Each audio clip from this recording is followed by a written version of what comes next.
memang banjir yang terjadi pada hari ini adalah banjir kiriman yang paling utama. Banjir Jakarta kiriman dari Bogor. Yang bangun di Bogornya orang Jakarta. Saya minta hentikan dulu deh. Siap, Pak. Dan kita nggak boleh dulu ngeluarin.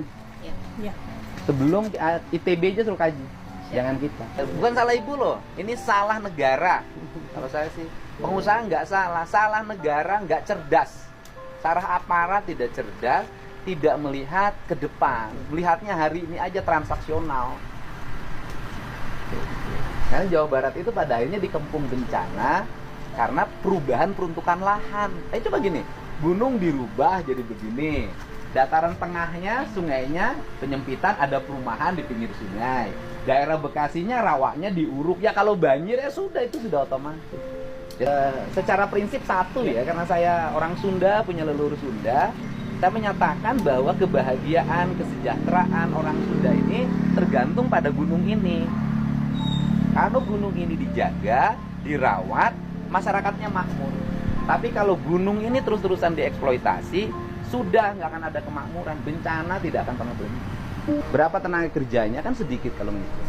Tapi recovery bencana 1 triliun, 1,5 triliun. Pagi ini saya harus ngeluarin duit berapa pagi ini? 500 juta. Pagi ini kan yang roboh dapur. Pagi ini yang kecil banget, apalagi yang gede. Guys, Jakarta dilanda banjir. Pertanyaannya, kemanakah Pramono Anum?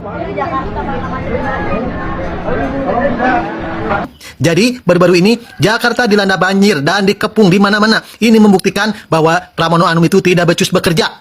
Pola kerja yang dilakukan oleh Pramono Anum itu adalah pola-pola pekerja pejabat yang korup. Jadi, seharusnya dia melakukan pekerjaan-pekerjaan itu di awal-awal tahun atau pertengahan-pertengahan tahun ketika musim belum hujan ya. Tetapi Pramono Anum lebih baik menunda uang tersebut di bank dan melakukan proyek-proyek di akhir tahun. Ini membuktikan bahwa Pramono Anum itu tidak becus bekerja. Itu betul 1000%, bukan 100% lagi, 1000%. Selain itu, ada info terbaru bahwa akan ada kenaikan tarif Transjakarta sampai 43%. Pertanyaannya, ngapain aja Pramono Anum? Tanggal 7 hari Minggu bulan Desember 2025, di mana sekarang saya lagi ada di Tanggul Muara Baru paling pojok ya. Dan ini bocor dikit teman-teman. Bocor dikit ya, nggak ngaruh ya. Nggak ngaruh. Ini bocor dikit. Nih teman-teman. Parah kalau ini mah. Wow, udah kayak terjun kayak terjun Curug di Bogor ini mah. Tuh, imbasnya tuh. Itu juga nih. Bocor ya. Sekarang tanggal 7 teman-teman, hari Minggu bulan Desember 2025. Oh, sampai ke sana tuh. Tuh pemukiman ya. Terjunnya terus. Nah, pemukimannya tuh kena tuh. Nah, teman-teman. Bocor dikit nggak ngaruh sih, cuman ya mulai ini si rumah sih ya. Udah masuk airnya ke dalam rumah teman-teman. Ya semoga cepat ini teman-teman ya, diperbaiki ya. Sekarang tanggal 7 hari Minggu masih kayak gini. Oke. Jadi buat teman-teman hati-hati yang di pesisir Jakarta, karena mungkin banjirop ini susah dikira-kira teman-teman ya. Jadi dimanapun kalian berada, tetap waspada dan hati-hati.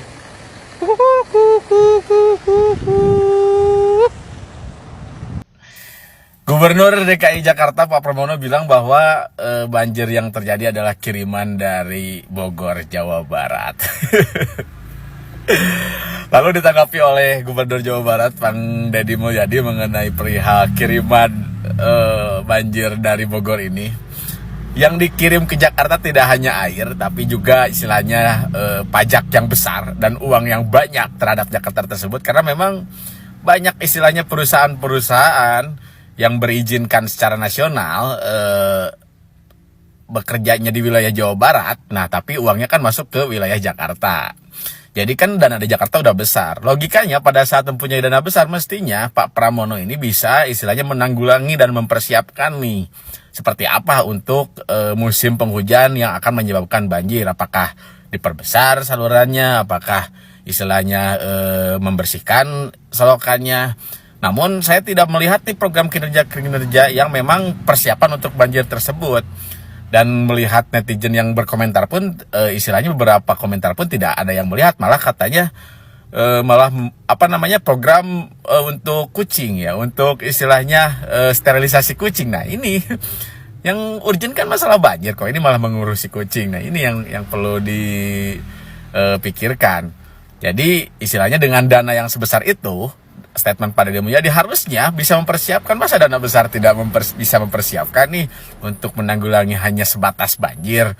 Bisa dong dipersiapkan tekniknya seperti apa, dananya berapa, yang ada kan dananya besar tuh. Bisa kali. Apakah ini karena memang kiriman atau memang karena tidak dikerjakan? Ini coba kita lihat secara seksama. Menanggapi masalah banjir di Sumatera, terlebih dahulu izinkan sejenak kita tundukkan kepala, berdoa untuk saudara-saudara kita yang hari ini terdampak banjir di Pulau Sumatera. Duka kalian adalah alarm yang tak lagi bisa kita tunda. Itulah kenapa KDM melakukan penutupan wisata di kawasan Puncak Bogor yang mengikis Bukit Resapan. Penutupan tambang ilegal yang mengoyak perut tanah. Penertiban bangunan liar di bantaran daerah aliran sungai. Normalisasi sungai dan gorong-gorong yang puluhan tahun diperlakukan sebagai museum penyumbatan. Orang boleh terganggu. Orang boleh bersuara. Tapi air hanya menulis konsekuensi. Di banjir Sumatera 2025, alam sudah duluan memberi jawaban. Bukit yang tak lagi menyerap tidak akan menulis petisi. Tanah yang kehilangan kulitnya tidak akan menggelar konferensi. Sungai yang kehilangan tubuhnya tidak akan upload video klarifikasi. Air hanya punya satu argumen. Ia kembali dengan cara yang paling kejam karena kita mengundangnya. Di sini bedanya, KDM bukan pemimpin untuk lomba popularitas kebijakan. Beliau memimpin untuk lomba melawan bencana. Kalau yang lain bicara soal kenyamanan hari ini, beliau bicara soal keamanan 20 tahun, 30 tahun, bahkan 50 tahun ke depan. Itulah mengapa beliau adalah pemimpin visioner.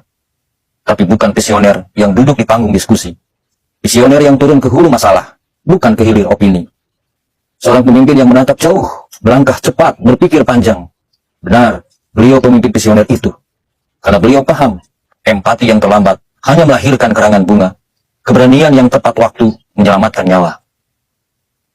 Dan ketika kita masih ribut soal kenyamanan, beliau sudah merapihkan habitat air dan tanah. Sebelum kita butuh minta maaf pada musim yang lebih besar. Maka, kalau masih ada yang bertanya, kenapa beliau segencar itu? Di Sumatera, jawabannya sudah terjadi. Salam hormat, Sampurasun. Ketika kebijakan KDM diuji, juri alam resmi langsung turun tangan. Hujan deras saat netizen dan politisi masih mencibir program normalisasi sungai ala Kang Deddy Mulyadi, alam langsung menjawab tuntas. Di daerah-daerah yang mengikuti visinya, ternyata aman dari banjir, namun di daerah yang ngeyel dan tidak searah dengan KDM, ternyata banjir. Visi Kang Deddy ini adalah simulasi kebijakan versi 1.0 yang sudah teruji di laboratorium alam. Dia paham, sungai itu adalah urat nadi, bukan bak sampah. Hutan adalah paru-paru, bukan inventaris kayu. Kemudian irigasi jalan adalah sistem drainase vital, bukan sekedar aksesoris. Sementara di daerah lain, mereka masih menjalankan simulasi kebijakan versi ngeyel. Sungai ditutup, hutan digunduli, gorong-gorong mampet, dan saat hujan datang, juri alam resmi langsung memberikan skor. Daerah KDM itu dapat skor 9,8, dan di daerah yang ngeyel itu dapat 0,5. Gagal total. Kena banjir. Inilah kenapa Kang Deddy disebut visioner. Dia tidak hanya memuaskan telinga birokrasi, dia memuaskan protokol keamanan alam. Kebijakannya tidak perlu dibela di podcast atau di debat politik. Cukup dibela oleh fenomena alam itu sendiri. Ini adalah pembuktian paling otentik. Intinya, pemimpin visioner adalah yang kebijakannya terbukti oleh dampak nyata, bukan oleh endorsement politik. Kita tidak butuh pemimpin yang hanya pintar bicara di ruang ber-AC. Kita butuh pemimpin yang kebijakannya lulus uji oleh air hujan. Jadi pesan moralnya adalah, jika ingin kebijakan Anda bertahan, maka Anda jangan hanya melawan oposisi, tapi lawanlah ego perusak lingkungan. Oke, semoga pemimpin daerah lain segera upgrade visi mereka dan riset visi yang lama ya. Jadi kebijakan lokal mana lagi yang harus segera diuji oleh alam? komen di bawah ya. Dan jangan lupa dukung terus channel ini agar visi lingkungan kita bisa menjadi standar nasional.